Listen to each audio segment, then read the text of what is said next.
já nascemos imortais. Nosso versículo inicial se encontra em Marcos capítulo 16, versículo 16. Quem crer e for batizado será salvo, mas quem não crer será condenado. Igreja preciosa do Senhor Jesus, abençoados com todas as bênçãos, mais do que vencedores em Cristo, igreja santa, sem ruga, sem mácula, selados com o Santo Espírito da promessa. Meus amados irmãos, filhos de Deus, hoje eu quero trazer mais um estudo da série Já Nascemos, né? Nós iniciamos na semana retrasada essa série e vamos encerrar por agora, vamos dizer assim, né? Eu não sei se no futuro o Senhor vai nos permitir trazer algum outro tema dessa série. Nós já temos 5 estudos com esse entendimento do Já Nascemos, né? O primeiro foi Já Nascemos Novas Criaturas. Depois trouxemos um estudo Já Nascemos com o Espírito Santo. Muito interessante. Na semana retrasada, nós trouxemos o estudo Já Nascemos Mortos. Na semana passada, Já Nascemos Batizados em Cristo. É uma série maravilhosa, né? E hoje vamos tratar desse ponto. Já nascemos imortais. Quando nós nascemos neste mundo aqui material, quando assumimos, né, carne e sangue, como a palavra diz, né, visto que os filhos participam da carne e do sangue, como está escrito em Hebreus 2,14, né? Então nós viemos aqui participar dessa carne e desse sangue. Então quando nós nascemos aqui nesta condição humana, nós que já nascemos depois de a graça ter sido estabelecida, de todas as profecias estarem consumadas, tudo já cumprido, então nós já nascemos com a obra consumada, como nós costumamos dizer aqui. Portanto, já nascemos com todas estas bênçãos estabelecidas. Já nascemos novas criaturas. Veja bem, amados, olha só. Para quem está novo na graça, está chegando agora, de repente esse é o primeiro estudo nosso que você está assistindo, eu sei que isso é impactante, tá? Eu tenho plena noção do que eu estou falando aqui e que é impactante para muitas pessoas. Mas é importante você aprender uma coisa muito importante com a palavra. A palavra do Senhor diz o seguinte: examinai todas as coisas e retém o que é bom. Eu te convido a fazer isso. Antes de você achar que é uma heresia, né? Que absurdo, que heresia, que coisa louca, esse cara é um herege, é um demônio, é um não sei o quê. Amado, tira isso da tua mente. Nós estamos aqui pregando o evangelho da graça. Nós fazemos esta distinção. É fundamental fazer, porque não é qualquer evangelho, ou é mais um evangelho. É o único evangelho que existe para a nova aliança. É o evangelho da graça. Tá? E nós estamos aqui, então, defendendo esse evangelho e trazendo esse entendimento para que os filhos de Deus alcancem esse descanso. Porque a revelação do evangelho da graça traz um descanso grande em relação às demandas espirituais. Então, eu te convido a examinar. A palavra não diz isso? Examine todas as coisas. Então, examine tudo que nós estamos falando. Veja bem, amados, olha só. Alguns conceitos que eu vou transmitir aqui hoje, eu não vou me aprofundar neles, mesmo porque o tempo não permite. Mas eu sempre deixo na descrição dos vídeos recomendações de estudos para que vocês, principalmente vocês que estão começando agora, possam se aprofundar nesses conhecimentos, tá bom? Hoje não será diferente, tá? Alguma coisa eu vou falar aqui, de repente vai ser escandaloso para você. Mas se você quiser examinar, como a palavra diz, tá? Para você estudar e para você reter, e certamente será muito bom para você, tá? Então você acompanha os estudos que deixaremos na descrição do vídeo. Claro, quem está pela gravação, tá? Então não deixem de assistir aí aos estudos que serão recomendados e que deixaremos na descrição do vídeo, tá? Então veja, todas essas bênçãos espirituais, nós já nascemos com elas. Já nascemos então novas criaturas, já nascemos com o Espírito Santo habitando em nós. Você vê, isso não é diferente do sistema, porque o sistema religioso diz que você tem que aceitar a Jesus, se batizar nas águas, participar da comunhão, fazer a classe dos catecúmenos e seguir as ordenanças, etc., para você se tornar uma nova criatura. E olha só que coisa absurda. Para o sistema religioso, você é ao mesmo tempo nova criatura e pecador. Gente, vou falar uma coisa para vocês. Isso não faz sentido nenhum. Tá? Do ponto de vista do Evangelho, não faz sentido você ser nova criatura e pecador ao mesmo tempo. Não faz sentido. Como eu disse, eu não vou entrar nisso, porque já tem estudo explicando isso aí com detalhes, tá? Obviamente, vai estar na descrição do vídeo todos esses estudos da série Já Nascemos. Todos eles vão estar na descrição, tá? Então, já nascemos novas criaturas, já nascemos com o Espírito Santo, como já trouxemos esse estudo. O sistema diz que você tem que buscar. Durante muitos anos eu fiz campanhas da busca do Espírito Santo. Eu vivia desesperado para recebê-lo, porque eu achava que eu não tinha, isso principalmente na igreja pentecostal, né, que eu pertenci. Então eu vivia ali desesperado, eu me achava um crente, ou um cristão, né, que eu me achava na época, assim, vamos dizer entre aspas, de segunda classe, porque eu via as pessoas batizadas com o Espírito Santo, entre aspas, né? Ou seja, fazendo aqueles movimentos, rodando, pulando, gritando, falando em supostas línguas espirituais, que na verdade não tem nada de espiritual aquilo ali, tá? Mas enfim, eu achava que tinha, achava que era a língua do Espírito, a língua dos anjos, essas bobagens todas que o sistema ensina aí, né? E eu vivia desesperado porque eu não tinha nada daquilo. Então eu achava que eu não tinha o Espírito Santo. E eu vivia buscando. Então o pastor fazia às sextas-feiras a busca do Espírito Santo. Toda sexta-feira o cristiano estava lá, tentando pular, tentando rodopiar, enfim. Sendo que eu já tinha essa bênção na minha vida, só que eu não sabia, eu não tinha revelação disso. Você vê a importância do conhecimento para te libertar. Não foi o que Jesus falou? Conhecereis a verdade e a verdade vos libertará. Como eu não tinha esse conhecimento, eu não era liberto neste sentido. Entende? Mas eu já tinha o Espírito Santo, já havia nascido com ele. Sabe? Então, já nascemos novas criaturas, repetindo, né? Já nascemos com o Espírito Santo, já nascemos mortos. Foi o estudo de semana retrasada. Já nascemos batizados em Cristo, o estudo de semana passada. E hoje vamos destrinchar esse ponto. Já nascemos imortais. O que significa isso, irmão Cristiano? Significa que nós já nascemos salvos. Salvos do ponto de vista da eternidade, né? O que é a salvação eterna? A salvação eterna é viver para sempre. Entende? Salvação eterna é a vida eterna, são sinônimos. Ou seja, é termos sido salvos da possibilidade da morte. Eu já vou explicar isso aí em detalhes, tá? Só que antes, amados, eu quero tratar dessa passagem aqui, de Marcos 16:16, mesmo porque na semana passada nós falamos sobre batismo, né? E claro, esse estudo de hoje está ligado, claro, ao de semana passada, né? É um raciocínio que estamos dando prosseguimento. Então, ligando aquele assunto de semana passada, que foi especificamente sobre o batismo, eu quero tratar desse ponto porque sempre que falamos de batismo, né? Algumas pessoas sempre usam esse versículo. Jesus disse que quem crê e for batizado será salvo. É verdade, está escrito isso aqui. Mas vamos lá, eu quero apresentar para vocês um conceito que, veja bem, eu não costumo usar esse conceito em meus argumentos. Tá? Eu estou deixando isso bem claro. Eu vou repetir, eu não costumo usar esse conceito que eu vou apresentar aqui como um argumento, tá? Para as minhas análises, né? E para os meus estudos. Eu não costumo usar esse conceito. Mas eu achei importante hoje, pelo menos, deixar os irmãos a par deste conceito, tá? Veja bem. Existem textos na Bíblia que eles foram, vamos dizer assim, encaixados. Podemos usar esse termo, né? Eles foram encaixados, acrescentados.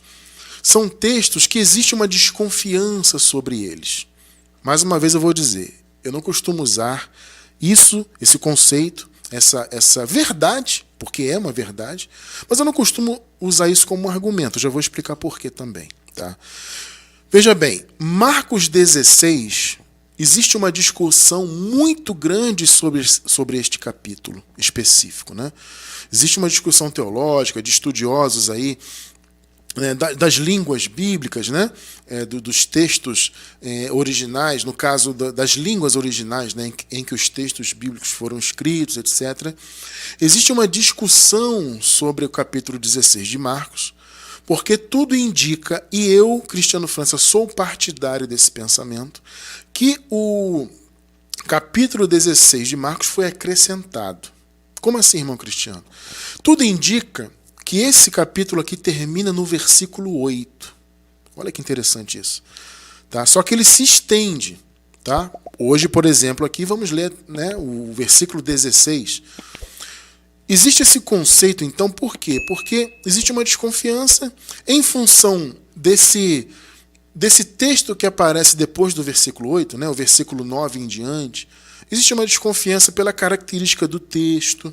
Né, parece realmente, quando você estuda, né, os detalhes, aquela coisa toda, parece realmente um texto acrescido. Tá?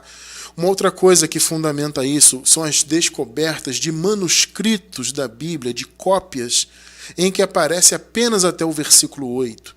Interessante isso, né? Irmão Cristiano, o que são manuscritos? Veja bem, amados, a Bíblia que você leu hoje, ela não veio direto do texto original. Sabe, o livro de Marcos que você leu hoje, por exemplo, e todos os livros da Bíblia, não foi a carta, o livro no caso, né, realmente de Marcos que foi traduzido diretamente para o português. Obviamente que não. Tá? Houve muitas cópias, essa era uma prática. Né? Para que esse livro chegasse nas congregações e se espalhasse, as pessoas faziam cópias. Existia até os chamados copistas, né, que eram realmente profissionais disso, da escrita. Então havia muitas cópias de todas as cartas, dos livros, entende? Que se espalhavam. Então as congregações tinham lá as suas cópias desses textos, por exemplo. Então havia muitas escritas, muitas cópias manuscritas de Marcos que aparecem até o versículo 8. Os estudiosos chamam isto de final curto. Ou seja, Marcos 16 então tem o conceito de final curto, que iria até o versículo 8, e o conceito de final longo, que é o que nós conhecemos, que está em todas as Bíblias hoje. Entende? Então, veja bem, eu sou partidário, para mim faz muito sentido imaginar que de fato houve um acréscimo, mesmo porque não parece se encaixar muito, especialmente, olha só, quando você coloca o Evangelho da Graça em evidência. Amado, vamos lá, vamos raciocinar. Vocês estudaram conosco na semana passada sobre o batismo, né? O verdadeiro batismo. E você viu, amado, claramente. Olha, quem assiste aquele estudo, como de semana passada, não precisa nem acreditar no que eu, cristiano, falo. É só você ler o texto, o texto bíblico, ou os textos, né? Nós lemos diversos. Basta vocês lerem os textos bíblicos que nós apresentamos. Pode até tirar o que eu falo, o que eu acrescento. Só o texto bíblico. Você já vê claramente qual foi realmente o verdadeiro batismo. Não foi batismo em águas. Hoje nós sabemos disso. Então, qual é o sentido de Jesus, depois de ter ressuscitado, ordenar um batismo em águas? Vocês percebem? Parece não se encaixar no Evangelho da Graça. Porque nessa parte aqui, historicamente em Marcos 16, Jesus já havia ressuscitado. Se ele tivesse dado esta ordem antes da cruz, faria até mais sentido, né? Porque antes da cruz o batismo em águas realmente estava em vigor de fato, de verdade, e havia o batismo de João e o batismo dos discípulos de Jesus, como nós vimos semana passada. Só que aqui Jesus já havia ressuscitado. Ora, se ele batizou a todos na cruz, como nós vimos, está muito claro na Bíblia. Isso para mim é indiscutível. Por que ele ordenaria batismos em águas? Isso não faz muito sentido, né? Vocês percebem? Então, realmente, eu, Cristiano França, qual é a sua opinião pessoal? Eu, irmão Cristiano, pessoalmente, acredito sim neste acréscimo. Assim como existem outros textos na Bíblia que são acrescidos, você percebe, né? Então você estuda, você vê os detalhes e existe essa percepção pelas características do texto, como eu disse e tudo mais. Enfim, eu não vou entrar muito nisso porque não é o meu ponto. Mas eu resolvi deixar isso a par para os irmãos saberem disso, que existe sim essa discussão. Então eu creio no final curto, tá? Apesar de o final longo estar em todas as Bíblias hoje que nós conhecemos, em todas as versões. Mas existe essa discussão.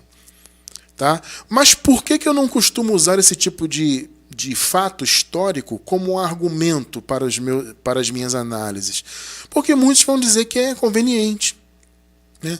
Ah, irmão Cristiano, isso é conveniente. De fato é, tá? Obviamente é conveniente.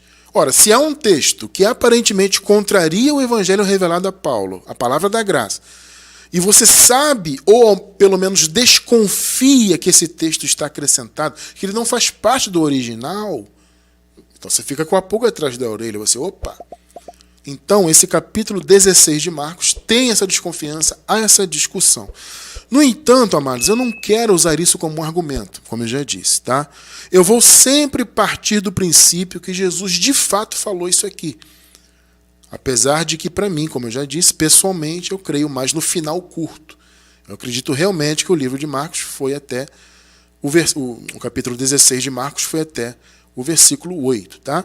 E então, na minha visão, os versículos de 9 até o final, né? Todos os versículos após o versículo 8 foram acrescidos. Mas, para mim, Cristiano, é um fato. Mas, independentemente disso, eu quero fazer uma análise desse texto como se de fato Jesus tivesse dito isso. Entende? Eu acho importante isso. Tá? Se nós então partirmos desse princípio, que Jesus de fato deu essa ordenança aos seus discípulos, nós precisamos entender então essa passagem bíblica à luz da doutrina da graça. Porque nós não podemos aceitar, amados, um conceito que contraria o Evangelho. Veja, o Evangelho da graça, ele é o único Evangelho, já estudamos isso aqui, tá? É o único Evangelho para a nova aliança, é o Evangelho da graça, e ele é eterno, tá? Ao contrário do que alguns vivem dizendo por aí. O Evangelho da graça é eterno e é o único da nova aliança. Sendo assim, nós não podemos entender ou receber na Bíblia algum texto que contraria essa visão. Não faz sentido isso. A visão da graça, amados, tem que estar sempre em primeiro lugar. Então, hierarquicamente, vamos dizer assim, o Evangelho revelado ao apóstolo Paulo, que é a palavra da graça, que se encontra em todas as suas cartas, eles estão hierarquicamente acima dos outros textos bíblicos. Eu estou falando em termos de Evangelho, tá? Não em termos históricos. Eu creio que a Bíblia toda ela serve historicamente. Mas em termos de Evangelho, de fundamento para a vida cristã, o Evangelho da graça, obviamente, está acima de todos os outros textos da Bíblia, pelo menos isso na minha visão. Tá? Então, como eu posso entender essa passagem de Jesus, né? Quem crer e for batizado será salvo. Quem não crer será condenado. Como eu posso entender isso à luz da graça? Bom, vamos lá. Primeiro ponto. Nós já estudamos algumas vezes aqui que o crer, ele não é, observe bem o que eu vou dizer para vocês com calma, ele não é requisito para se obter a salvação eterna. Observe bem isso. Como assim, irmão Cristiano? Eu sempre ouvi que eu tinha que crer para ser salvo em relação à eternidade, né? Para eu ganhar a vida eterna. A Bíblia não fala disso, tá? É chocante, como eu falei. Muitas coisas que eu vou falar aqui hoje é chocante para quem está chegando na graça agora. Mas é a verdade. A Bíblia, a palavra do Senhor, ela apresenta o crer como consequência da salvação. Porque o requisito para você pertencer à salvação é você ser filho de Deus, escolhido por Ele, Deus, desde antes da fundação do mundo. É o conceito de eleição e predestinação. Nós sabemos que os filhos de Deus, aqueles que pertencem à salvação, eles são chamados na Bíblia de boa semente, são chamados de vasos de honra. Vocês percebem? Esses são os filhos de Deus da salvação. O Senhor os escolheu por critério dele. Parece absurdo? Parece, porque o sistema diz que é livre-arbítrio. Então eles pegam essas passagens que dizem assim, ó, se você crer, terá a vida eterna, e eles colocam isso como se o crer fosse um requisito para ser salvo, no sentido do livre-arbítrio. Então você decidiu crer por sua escolha, e a sua escolha, o seu suposto livre-arbítrio, então te levou à salvação, ou pelo menos à possibilidade de ser salvo. Porque a salvação não está garantida no meio do sistema nem para quem já creu. Né? O cara já creu, mas ainda assim ele coloca em xeque a salvação, ele coloca em dúvida. Eu já criei, mas se eu não mantiver uma vida ali, se eu não andar dentro das doutrinas aqui da denominação, se eu não seguir as ordenanças, se eu não participar do cerimonialismo, eu não vou ser salvo. Então vocês veem que nem mesmo o cara crendo ele é salvo de fato, ele pode ser. Isso é um absurdo, gente. A Bíblia não fala disso em momento algum. Mais uma vez eu vou dizer, o crer ele é consequência, porque ele é um dom. Para você ter esse dom, antes dele, ou seja, para você manifestar, né, esse dom da fé de crer, antes você tem que ser filho.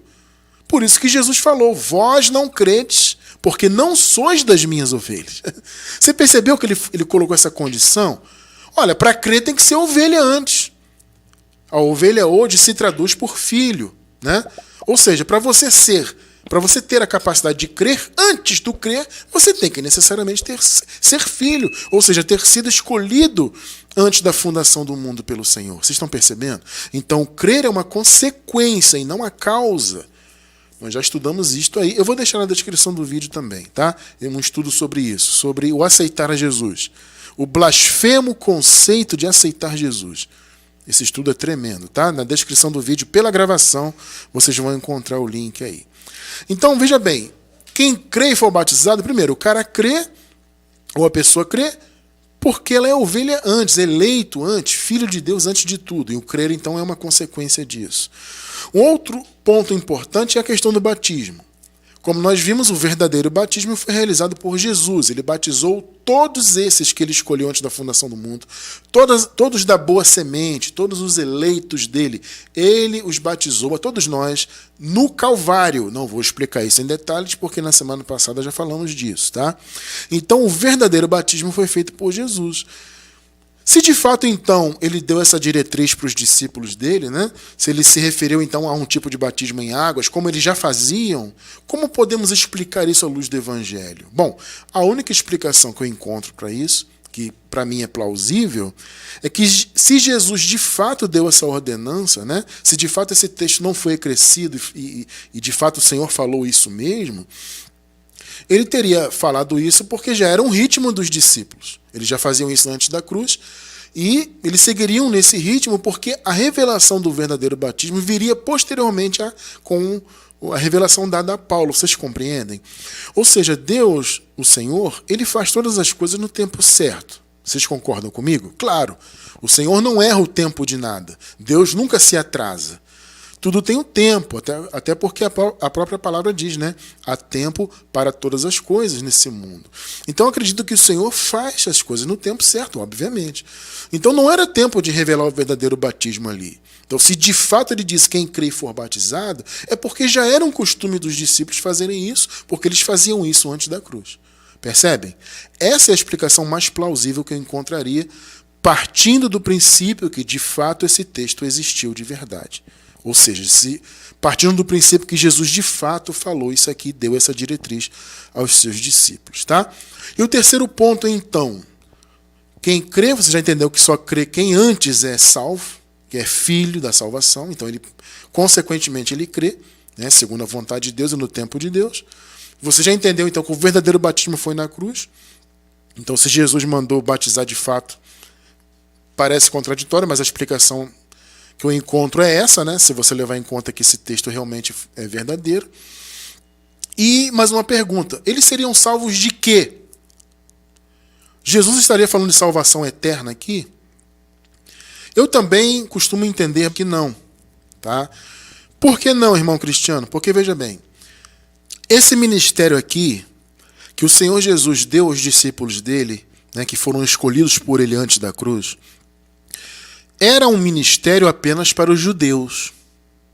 Observe isso. Nós também já estudamos isto. Eu vou deixar também uma referência, um link na descrição do vídeo sobre essa questão do ministério dos discípulos, né, dos apóstolos e do ministério de Paulo e da graça. Sendo então um ministério exclusivo para os judeus, esses 12 discípulos foram enviados exclusivamente aos judeus, tá? E a mensagem deles era a mensagem do reino, ou seja, era uma mensagem que se referia ao Messias, que dava conta de que Jesus era o Messias, porque os judeus esperavam um Messias Salvador, né? Só que o conceito que eles tinham era outro, né? Eles esperavam um Messias guerreiro, brigador, que viria para lutar contra o Império Romano, aquela coisa toda. Só que, na verdade, os planos de Deus eram diferentes nesse sentido, obviamente, né? Então, essa mensagem para os judeus era basicamente isso. Os discípulos de Jesus de Nazaré não foram enviados pregar o evangelho da graça, vocês entendem? Esse evangelho foi dado ao apóstolo Paulo. Esse é o ponto. O evangelho, ou a boa notícia, né? Evangelho significa isso, né? Boas novas, boa notícia.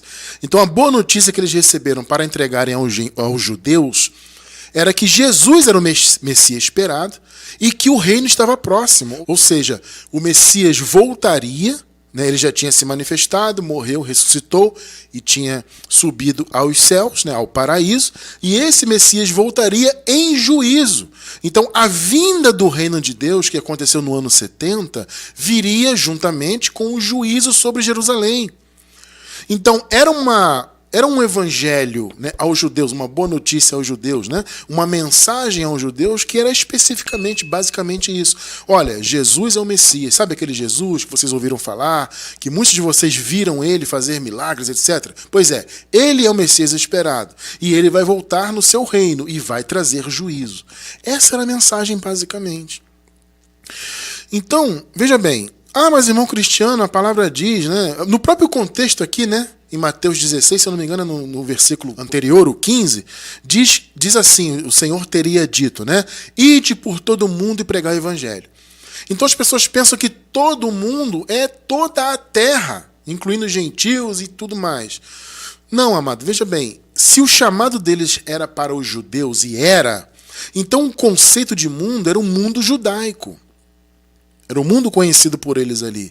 Irmão Cristiano, o que era, né, esse mundo judaico, entre aspas? Era o Império Romano, basicamente isso.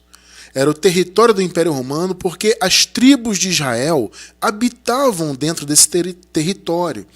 Entende? Então a missão desses discípulos de Jesus de Nazaré, que se tornaram os apóstolos ali, aos judeus, aos da circuncisão, era essa, era ir a todo o mundo, entre aspas, ou seja, o mundo judaico, dentre todos os israelitas que habitavam naquela região, e pregar a toda a criatura. Aí, tá vendo, Cristiano? Toda a criatura. Veja, toda a criatura dentre os judeus.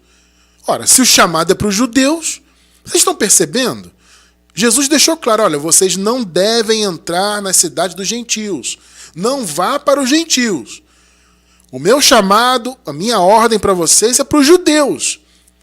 Então, quando diz todo o mundo, é todo o mundo judaico.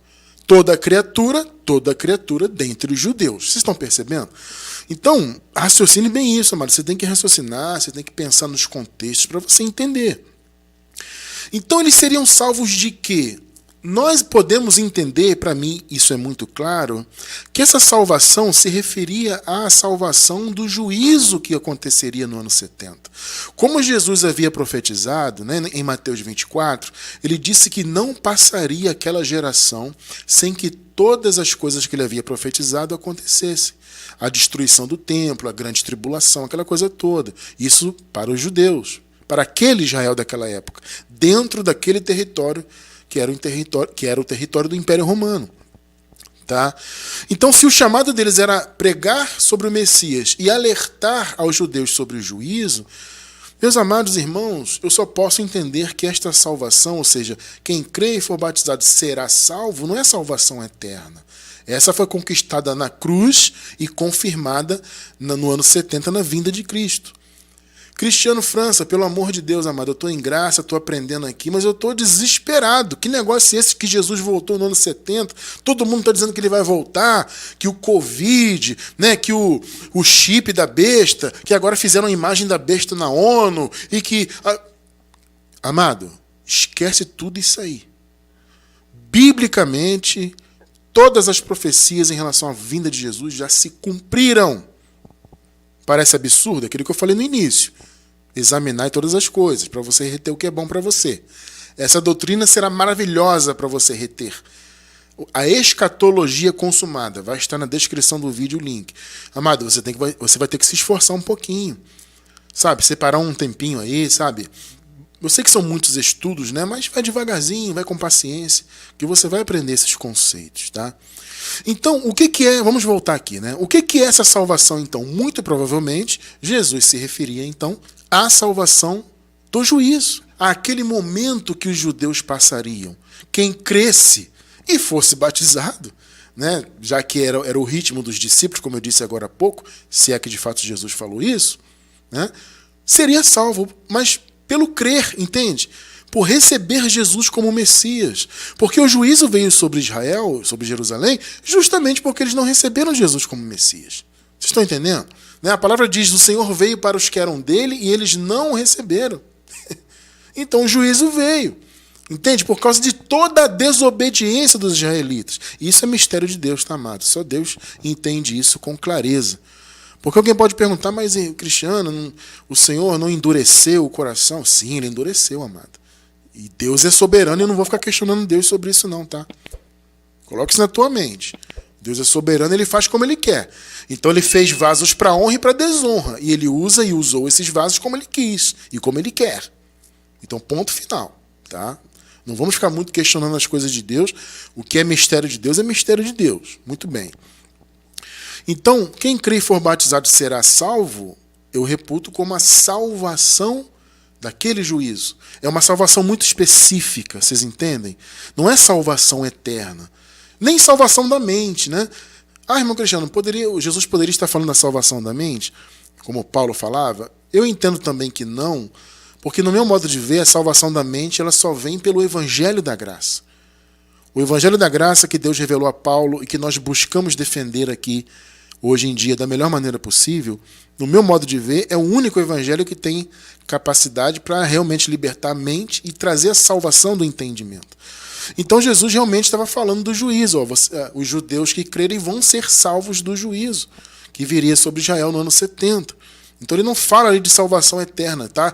Tira isso da tua vida. Esse texto não fala de salvação eterna, tá? Esse texto não é um mandamento pétreo para que se façam batismos em águas, porque o batismo verdadeiro já foi feito, tá? Muito bem, gente. Nós ligamos então, né, esse início do estudo de hoje ao estudo de semana passada, trouxe esses pontos aqui importantes, mas agora eu quero falar do tema de hoje em si, tá? Porque veja bem, por que nós já nascemos imortais? Porque nós já nascemos salvos. Salvos de quê, irmão Cristiano? Salvos da morte. Vocês vão entender isso já já, tá? Porque veja bem, na Bíblia nós encontramos alguns conceitos de salvação. As pessoas leem salvação, pensam logo imediatamente que tudo é salvação eterna. Calma lá. Na Bíblia existem alguns conceitos. Existe a salvação de perigos, tá? Existe a salvação específica do juízo em relação a esse juízo que aconteceria em Jerusalém. Então é uma salvação bem específica, voltada para os judeus. Tá? Existe a salvação do entendimento ou da mente. Ou seja, é o seu entendimento sendo salvo pela verdade. Eu vou dizer uma coisa para vocês. Nem todos os filhos da salvação têm ou terão a salvação da mente manifestada. Nem todos. Eu entendo assim. Vocês podem ver que há muitos irmãos que são filhos de Deus, amados. Eles têm zelo por Deus, são pessoas amáveis, são pessoas realmente com característica de filho de Deus, mas que estão no meio do sistema religioso e que, lamentavelmente, morrem, falecem, né, na carne, tá? No meio do sistema. Como nós entendemos isto? Eu entendo que a pessoa que está no sistema, que não teve o conhecimento da graça, e só Deus sabe por que ele não deu, que morreu no sistema ali, sem ter o conhecimento da graça, ele não teve a salvação da mente. Mas ele já era salvo, sempre salvo no que tange a vida eterna. Então essas pessoas vão para o paraíso, obviamente porque são filhas de Deus, mas elas só vão ter o conhecimento pleno lá. Eu entendo assim. Nós que conhecemos a graça hoje nessa vida terrena, temos um grande privilégio, entende? De conhecer toda a plenitude, ou pelo menos aquilo que Deus permite conhecer pelo texto bíblico, antes de partirmos para o paraíso. Eu considero isso um grande privilégio. Mesmo porque nesta vida estamos tendo condições de servir a Deus em espírito e em verdade, né? De angariar galardão, de agradar a Deus com o nosso serviço, com a nossa vida. Então eu acho isso um privilégio muito grande, né? Agora, infelizmente, muitos irmãos, né, não têm esse privilégio, são filhos de Deus, são salvos do ponto de vista da vida eterna, ou seja, viverão no paraíso, sabe? Mas não tiveram a oportunidade de conhecer e de ter a mente salva aqui nessa vida. Inclusive, nós nascemos aqui, nesse mundo, não nascemos com a salvação da mente. É muito importante dizermos isto.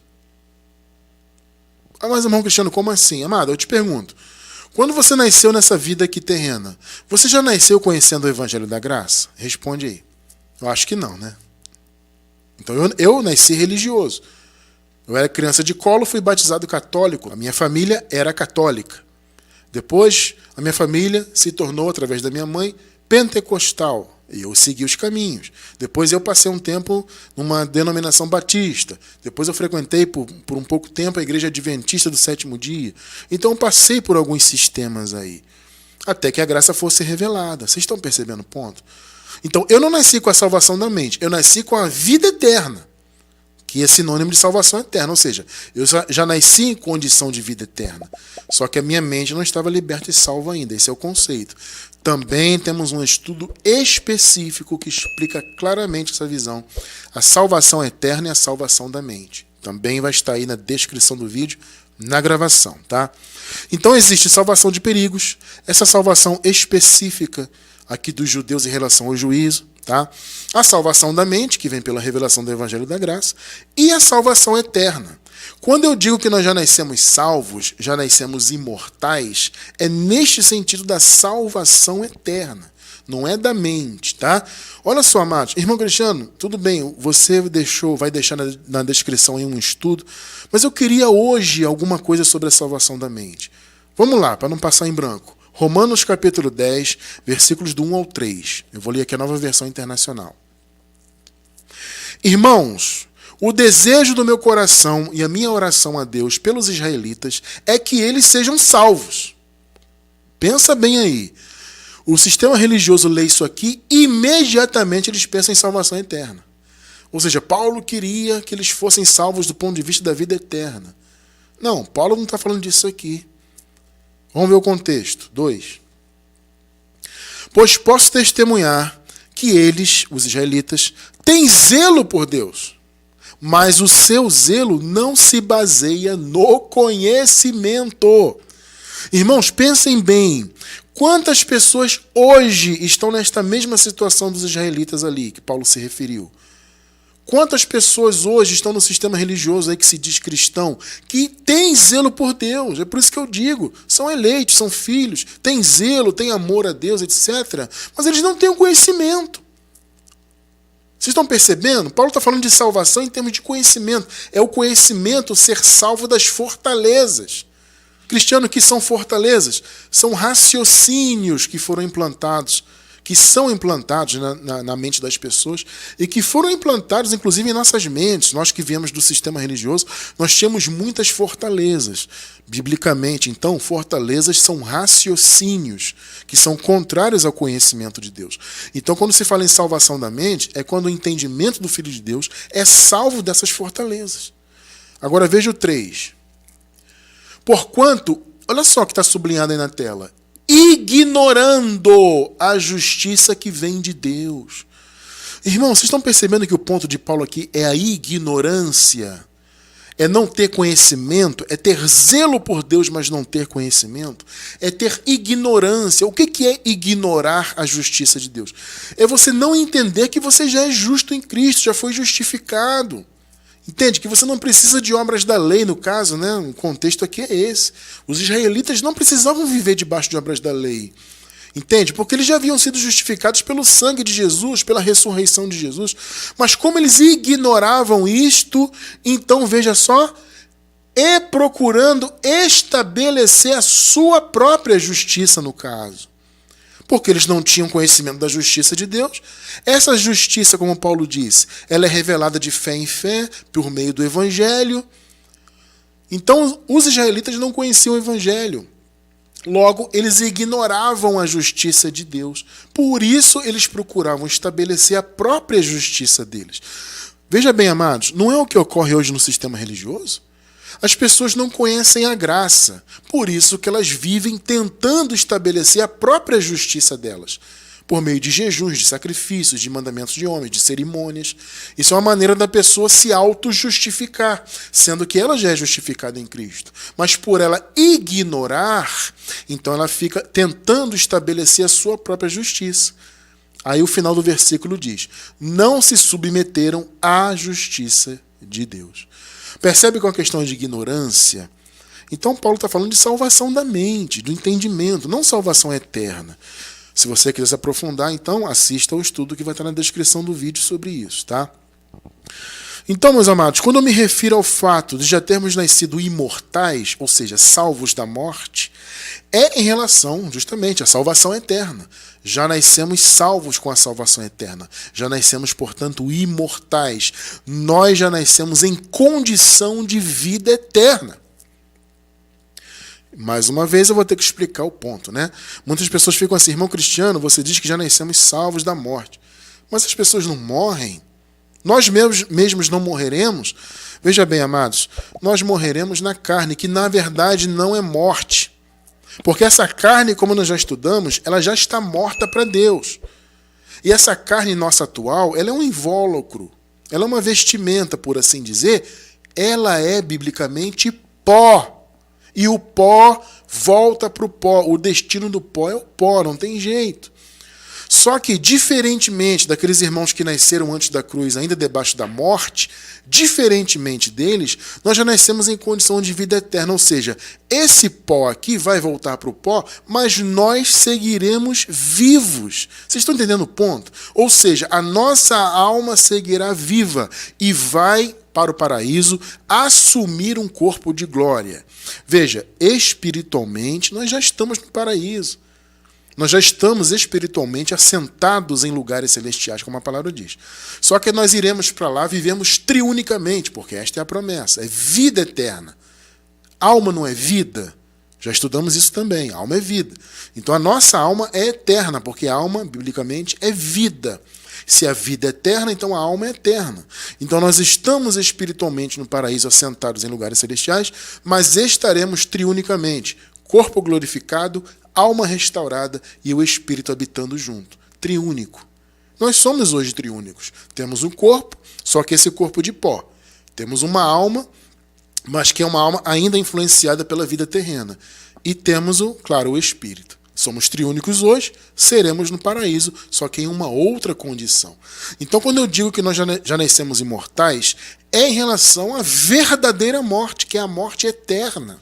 A morte da alma, a destruição, a aniquilação eterna. Nós estamos livres disso. Nós, filhos de Deus, tá? Salvos e sempre salvos, escolhidos desde antes da fundação do mundo. Quando você nasceu, você já nasceu salvo, sempre salvo, eleito por Deus, etc, etc. Você só não tinha conhecimento disso, porque a salvação da mente não havia alcançado o seu entendimento ainda.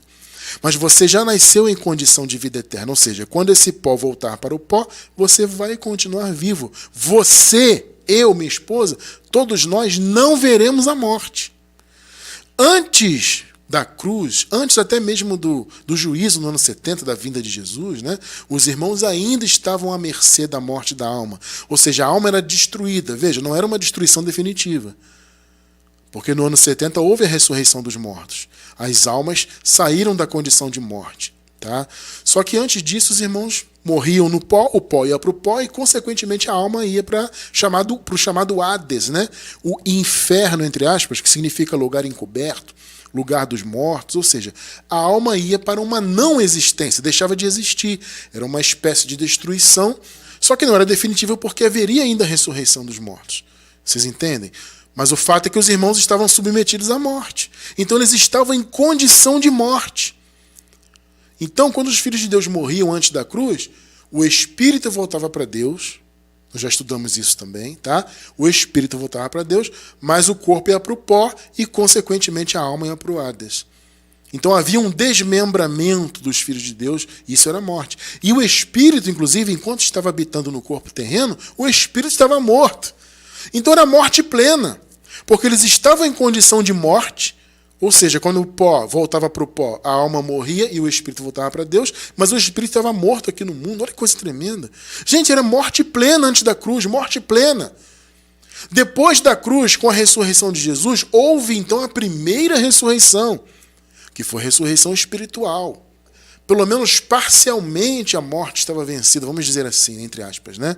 Porque o espírito que estava morto antes da cruz ressuscitou, né? Então eles passaram a ter um espírito vivificado. Porém, as almas dos irmãos, mesmo na igreja primitiva, por eles terem nascido ainda antes da cruz, a morte estava em vigor para eles. Entende? Por isso que Paulo disse que eles eram salvos em esperança. Vocês se lembram que nós estudamos isso não tem muito tempo? O Paulo disse, somos salvos em esperança. Por que em esperança? Porque, na verdade, a salvação não tinha se consumado ainda. Lembrei de mais um estudo. Os 3 atos da salvação. Meu irmão, é fundamental para você entender isso que eu estou falando agora. Se você quiser se aprofundar, assista os 3 atos da salvação. Faltava, então, na época da igreja primitiva, o 3º ato da salvação. Né? O primeiro ato foi a manifestação de Jesus como homem, né? Para cumprir a lei, etc., aquela coisa toda. O 2º ato foi a sua morte e a sua ressurreição. E o 3º ato, a sua vinda em juízo sobre Jerusalém e, consequentemente, trazendo o seu reino no ano 70.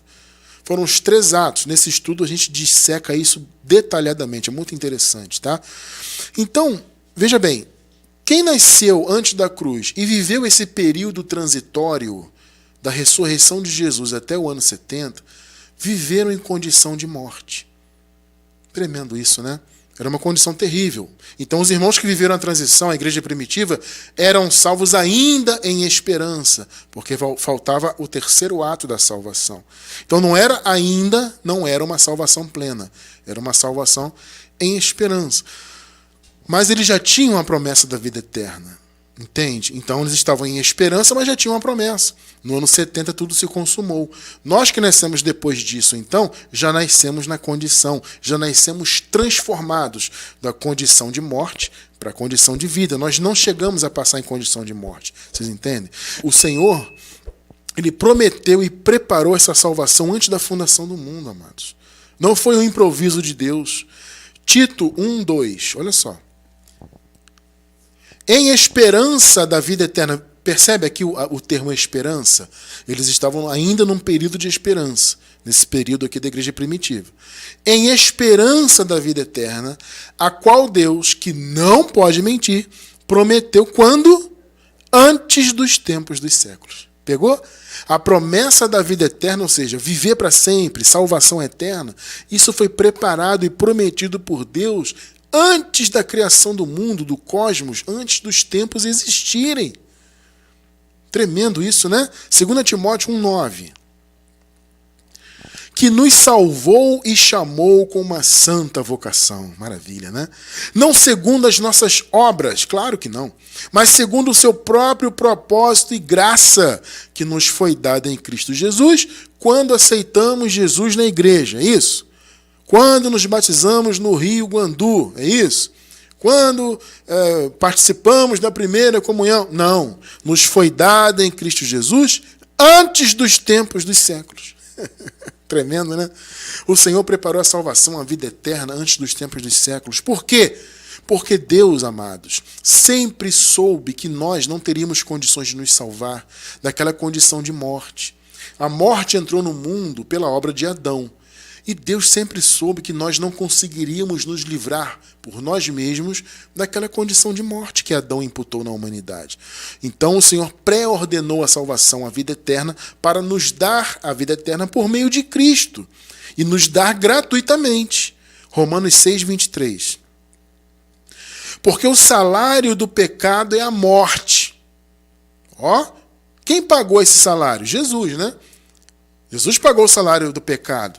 Só que os irmãos que estavam nesse período aqui viviam essa morte, porque eles estavam em condição de morte. Eles nasceram antes da cruz, logo eles nasceram debaixo do pecado. Então eles estavam submetidos ainda a uma condição de morte da alma. Por isso que o salário do pecado era a morte. Mas Jesus pagou esse salário, por isso ele pôde dar a vida eterna. O salário do pecado é a morte, mas o dom gratuito de Deus é a vida eterna em Cristo Jesus, nosso Senhor. É um dom o quê? Gratuito. Dom gratuito. Entende? O Senhor prometeu isso para os filhos dele. O Senhor sempre soube que o homem pecaria e que o homem traria o pecado para o mundo. Pensa bem nisso. O Senhor sempre soube. Ou você acha que Deus improvisou? Acha que Deus foi pego de surpresa? Oh, que surpresa, o homem pecou. Deus sempre soube. Por isso, ele pré-ordenou a vida eterna, a salvação, a promessa da salvação. E deu essa salvação para todos os filhos dele em Cristo Jesus. E ele prometeu, os meus filhos não vão perecer para sempre. Veja, os filhos de Deus até pereceram por um período, né? enquanto eles estavam em condição de morte. Poxa, irmão Cristiano, então Deus falhou? Não, Deus não falhou, porque a promessa de Deus dizia respeito à morte eterna. Como eu disse, as mortes que aconteciam, mortes da alma, né? Que aconteciam antes da cruz e até mesmo antes do ano 70, não eram uma destruição definitiva.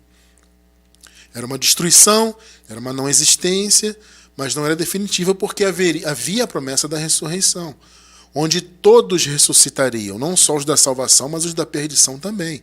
As almas, tá? Ressuscitariam para receber então o juízo ou o chamado para adentrarem ao paraíso. Então se cumpriu essa promessa do Senhor no terceiro ato da salvação, quando houve a ressurreição e os da vida eterna então puderam usufruir, passar a usufruir dessa vida eterna. Então eles nasceram em condição de morte, mas foram transformados para a condição de vida eterna. Então quando Jesus prometeu que os filhos de Deus viveriam para sempre, ele não falhou porque os filhos morreram nesse período na alma, não. A promessa era para a eternidade. Veja só a promessa, João 10, 27 e 28. As minhas ovelhas ouvem a minha voz, e eu as conheço e elas me seguem. Olha só, eu lhes dou a vida eterna, e elas jamais perecerão. Ninguém as poderá arrancar da minha mão. Amados, vocês perceberam aqui a promessa? Nós colocamos até aqui em letras garrafais na tela. Jamais perecerão. Então, eles pereceram por um período por causa da condição de morte. Vocês estão percebendo o ponto? Só que Jesus prometeu que eles não seriam perecidos para sempre. Ao contrário, ele prometeu que os arrancaria da morte. E foi o que ele fez. Sabe, no ano 70, na ressurreição, Jesus arrebatou os filhos de Deus da morte. Então, todos que estavam em condição de morte, ou seja, os que estavam vivos na carne, mas que se morressem na carne morreriam na alma, estavam em condição de morte, e os que estavam mortos de fato no Hades. Esses todos foram arrebatados da morte, foram arrancados do poder da morte. Vocês estão percebendo o ponto? E aí se cumpriu isso aqui que Jesus falou: jamais perecerão, ou seja, eles vão viver para sempre. Tremendo, né? Que coisa maravilhosa. Meus amados, eu vou apresentar para vocês um conceito aqui interessante. Porque alguém sempre pergunta, irmão Cristiano, mas se nós já nascemos depois do ano 70, já nascemos com a obra consumada, nós podemos dizer que fomos salvos? Porque, afinal de contas, nós nunca estivemos em condição de morte, né? É o tema de hoje. Já nascemos imortais. A nossa alma já nasceu imortal. Nós já nascemos em condição de vida eterna. Então, nós nunca vimos a morte e nunca vamos ver a morte. Olha que privilégio, irmão. Pensa nisso. Você que vive nesse tempo pleno da graça, você nunca verá a morte. A sua alma não experimentará o Hades, a destruição, que certamente devia ser algo extremamente doloroso e terrível. Nós não experimentaremos isto. A nossa alma seguirá viva. Coisa tremenda, né? Mas se nós então nascemos em condição já de vida eterna, nós não fomos salvos da morte. Veja, amados, vamos lá. Eu quero apresentar esse conceito para ver se a gente consegue entender isso. Eu entendo isso assim. Existem dois desdobramentos, então, dessa salvação eterna. A salvação direta, eu vou colocar entre aspas, tá? E a salvação indireta. O que é isso, irmão Cristiano? Veja, aqueles irmãos que nasceram antes da cruz, nasceram debaixo do pecado, debaixo da lei, debaixo da morte, eles nasceram, então, em condição de morte. Eles foram salvos diretamente, então, desta condição, porque eles estavam nessa condição. Os que estavam vivos, repito, estavam à mercê da morte. E os que haviam morrido na carne estavam, de fato, mortos. Então, eles foram salvos diretamente. Nós que nascemos depois de toda a obra consumada, fomos salvos indiretamente, ou seja, nós fomos salvos da possibilidade de morrer. Então, é um tipo de salvação, sim. Só que, veja, você não foi resgatado da morte. E vou te falar outra coisa que eu já falei algumas vezes, e muitos se escandalizam quando eu falo, mas eu vou falar de novo. Você não vai ressuscitar. Cristiano, que absurdo, quer dizer que você está dizendo que não tem ressurreição? Não é que não tem, já teve. A ressurreição é para quem está morto. Se você nunca vai ver a morte, você vai ressuscitar de quê? Você não vai ressuscitar, você vai seguir vivo.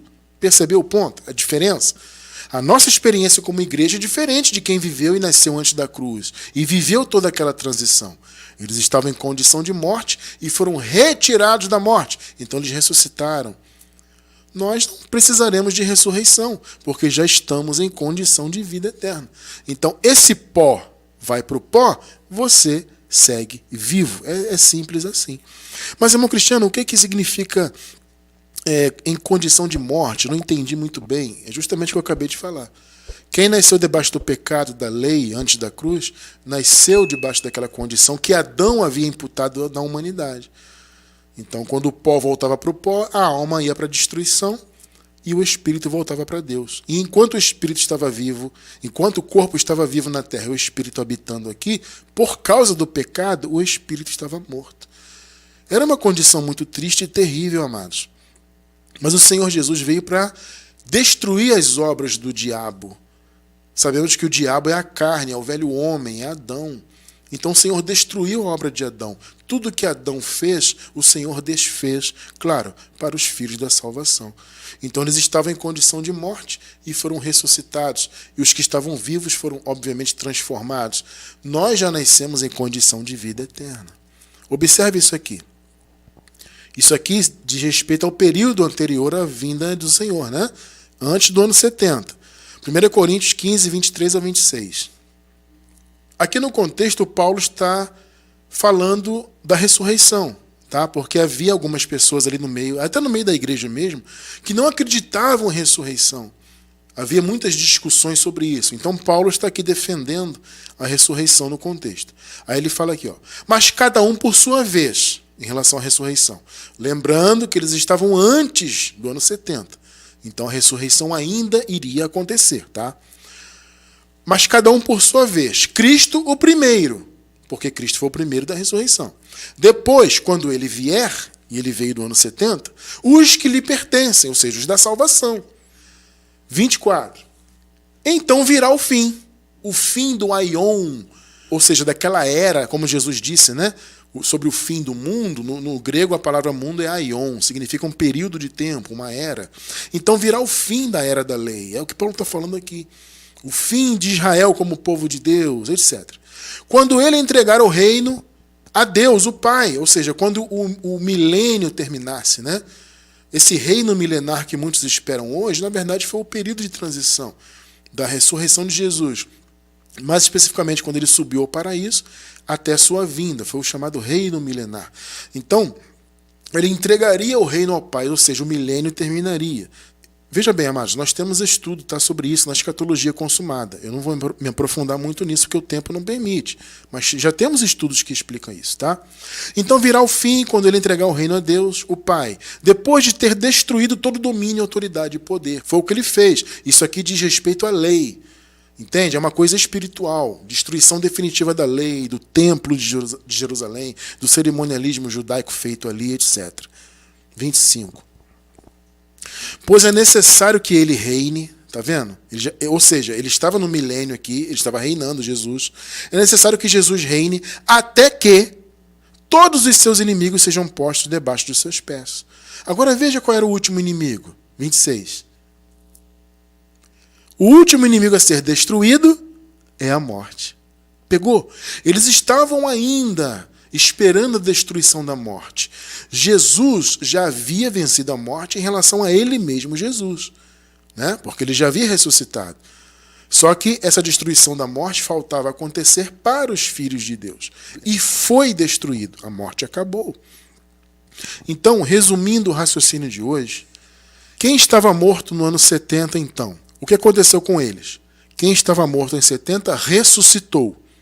Uns para receberem o juízo, destruição eterna, segunda morte, e os da salvação para a vida eterna. Tá?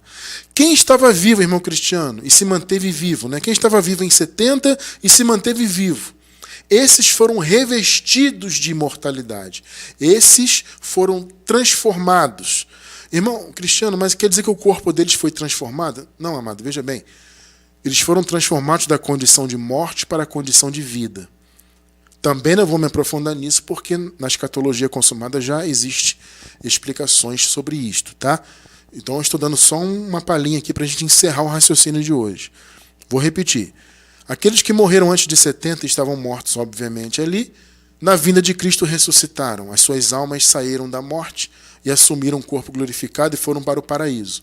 Quem estava vivo e se manteve vivo na carne foi transformado, ou seja, saiu da condição de morte para a condição de vida. E nós que nascemos depois de 70, então, já nascemos em condição de vida eterna. Porque nós não vivemos a transição, nós já nascemos com a obra consumada. Então, quando você nasceu, quando eu já nasci imortal, do ponto de vista da minha alma, obviamente. Isso, claro, para todos nós, todos os filhos de Deus.